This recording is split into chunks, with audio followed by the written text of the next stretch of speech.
Assalamualaikum warahmatullahi wabarakatuh.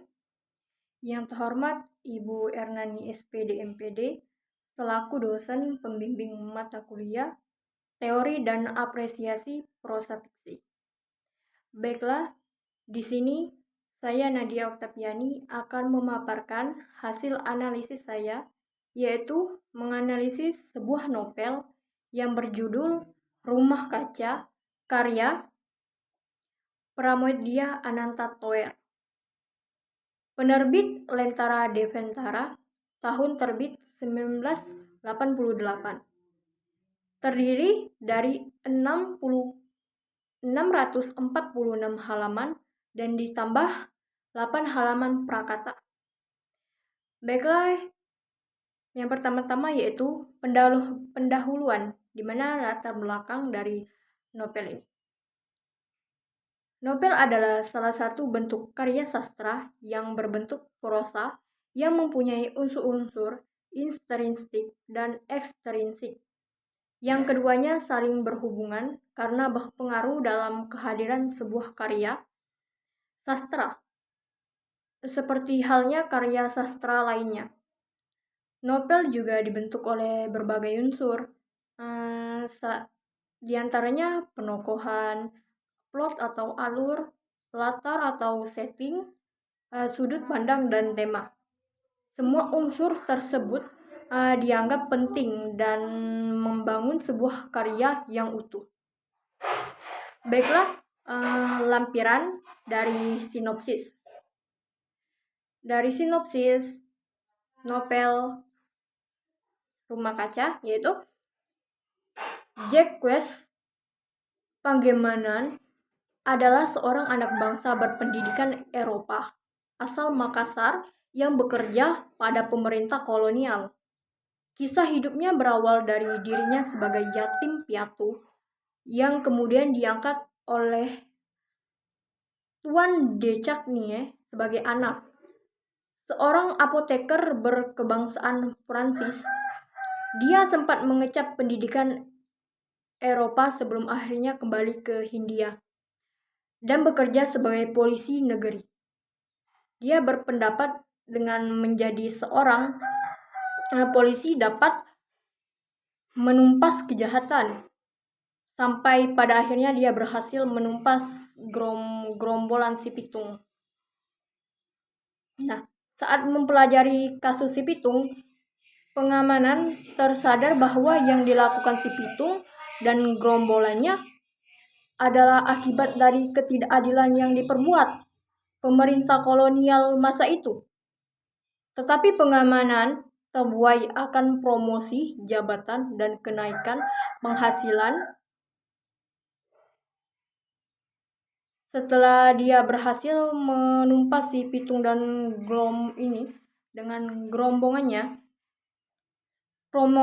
Promosi pengamanan sebagai komisaris besar polisi membuatnya ditugasi pekerjaan baru untuk mengawasi mulai kebangkitnya nasional di Hindia. Kebangkitan nasional diawali oleh Raden Mas Mingke yang mendirikan syariat dagang Islam dan sebagai perintis surat kabar Medan. Karena sikap Mingke yang kritis terhadap pemerintah kolonial dalam tulisan-tulisannya di Medan, menyebabkan Gubernur Jenderal Hindia Belanda saat itu, Hindenburg, menganggapnya sebagai ancaman. Dan tugas pertama pengamanan sebagai komisaris besar polisi adalah membuat laporan penelitian tentang hasil tulisan-tulisan Mingke serta membuat rekomendasi tindakan yang semestinya diambil terhadap Mingke. Tugas selanjutnya adalah membuat lumpuh syarikat dagang Islam, hasil buah pikiran Mingke yang telah berganti nama menjadi Syariat Islam.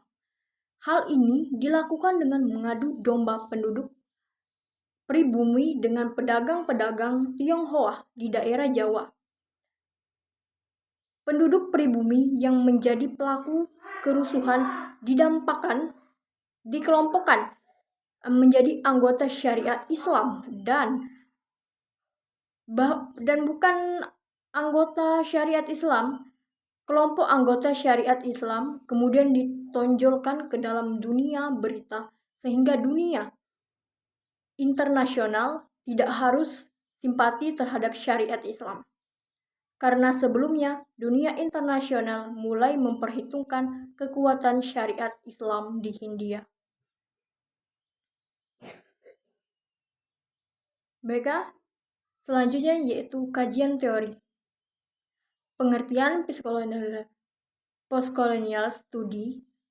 Postkolonial sering disebut dengan istilah posko atau postkolonial, merupakan sebuah studi yang relatif masih baru dalam perkembangan ilmu sosial dunia. Studi ini menawarkan sebuah perspektif baru dalam menganalisis dominasi negara baru dalam menganalisis dominasi negara.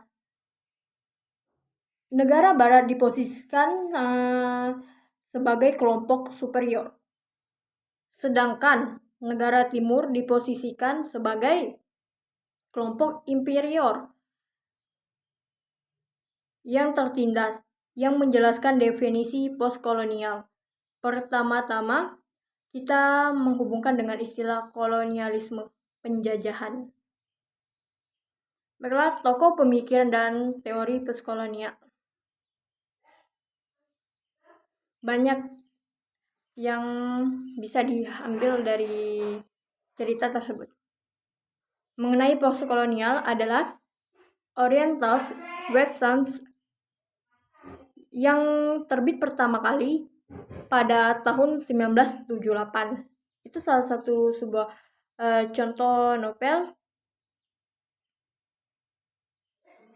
yang paling populer.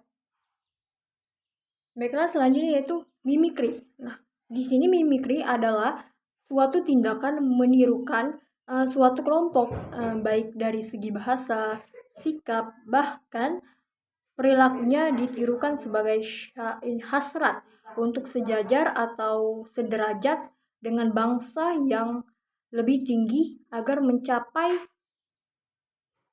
kemajuan yang dalam hal ini dilakukan dengan cara meniru. Hal ini juga banyak terdapat dalam novel Rumah Kaca karya Prananda Anantatoer. Baiklah, yang selanjutnya yaitu hasil penelitian dan pembahasan. Relasian golongan Eropa, Timur asing, dan pribumi dalam praktiknya berlangsung hierarkis, dominatif, bahkan sampai menindas. Dalam novel Rumah Kaca, relasi atau hubungan yang semacam ini mengejawantakan dalam bentuk dua perilaku yang bertolak belakang. Maksudnya dari golongan Eropa atas ke bawah pribumi. Yang ada adalah pelarangan, penindasan,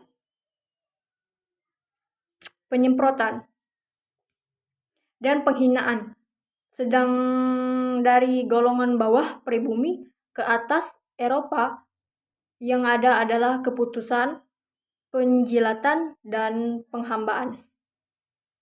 Melarang adalah kesukaan kolonial yang memberikan kenikmatan tersendiri. Menindas adalah juga watak kolonial. Kenikmatannya yang dihasilkan oleh perbuatan menindas lebih mendalam daripada hanya melarang, dan orang-orang Eropa yang berasal dari masyarakat demokratis itu begitu menghirup udara kolonial, 6 bulan saja akan segera kecanduan melarang dan menindas. Menikmati hak-hak raja pribumi yang mereka sendiri ejek dan hinakan. Aku benarkah tulisan si gadis Jepara tentang ini? Dari kegagalan cuti Eropa, aku lebih mengenal lagi tata susun kuasa kekuasaan kolonial. Kekuasaan ini didukung oleh manusia kolonial coklat putih. Pada akhirnya didukung oleh manusia kolonial coklat dalam kelompok yang bergenda lebih besar. Dari atas ke bawah yang ada adalah larangan penindasan, perintah, semprotan, hinaan, dan dari bawah ke atas yang ada adalah penjilatan, kepatuhan, dan penghambaan. Rumah Kaca 240. Baiklah, selanjutnya hegemoni antara penjajahan barat atau Eropa dan terjajah timur atau pribumi yang hierarkis, dominatif, dan menindas. Relasi jenis ini sangat jelas terlihat pada relasi antara Komisaris Besar Polisi Donald Nicholson sebagai presentasi Gubermen dan Minke sebagai representasi pribumi. Meski lewat sang Indo-Eropa, mesin politik kolonial Komisaris Polisi Tuan Pengamanan melalui bawahannya pengamanan Donald Nicholson melakukan fungsinya sebagai polisi kolonial, mengawasi atau memata-matai setiap gerakan politik Minke beserta SDI dan koran medannya, melakukan teror dan ancaman pembunuhan. Semua ini dilakukan oleh Donald sebagai representasi penjajahan Barat sekaligus Eropa kepada Minke sebagai representasi terjajah Timur sekaligus pribumi, agar Minke pribumi patuh kepada Gubermen dan menghentikan gerakan politik kebangsaan nasionalisme di SDI dan koran medannya karena sangat membahayakan eksistensi kolonial. Semua yang dilakukan oleh Donald kepada Minke via pengamanan adalah bukti relasi yang hierarkis, dominatif, dan menindas. Dalam novel Rumah Kaca, relasi yang semacam ini tampak pada peristiwa penuturan pengamanan sebagai narator dalam novel Rumah Kaca berikut ini. Waktu tugas itu diberikan padaku, aku betul-betul terbisu. Sebenarnya aku harapkan orang lain yang akan melaksanakan, tapi atasanku Komisaris Besar Donald Nicholson berbangsa Inggris berkata, tugas ini berdasarkan kertas Tuan sendiri, Tuan Pengamanan Rumah Kaca 7. Selanjutnya yaitu mimikri dari novel Rumah Kaca karya Pramoedya Anantatoer. Dalam Trade Box karya Prananda Anantatoer dari buku 1 sampai buku 5 atau dari novel Bumi Manusia sampai novel Rumah Kaca ada kecenderungan perilaku mimikri tokoh menurut disertai dengan menaikkannya atau perilaku mimikri tokoh dalam novel Rumah Kaca. Mimikri yang dilakukan oleh Raden Mas Minke sebatas mimikri unsur budaya bahasa, yaitu bahasa Belanda. Hal itu pun dilakukan karena keadaan yang mengharuskannya menggunakan bahasa Belanda. Dalam novel Rumah Kaca hanya ada satu data teks peristiwa yang menceritakan Minke menggunakan bahasa Belanda, salah satu bahasa di daratan Eropa, yaitu pada peristiwa Minke dibujuk oleh pengamanan untuk mendatangani surat pernyataan tidak mencampuri politik dan organisasi pasca dibebaskan dari tahanan. Kemudian ia mulai membuka mulut dan kami membisu mendengarkan katanya dalam Belanda cepat. perlahan mendesir. Baik, cukup. Sekarang apa yang tuan-tuan kehendaki dariku? Matanya memancar, menyapu, mulai kami seorang demi seorang seperti diperkirakan. Rumah kaca 11-12. Baiklah, itulah pemaparan dari analisis saya.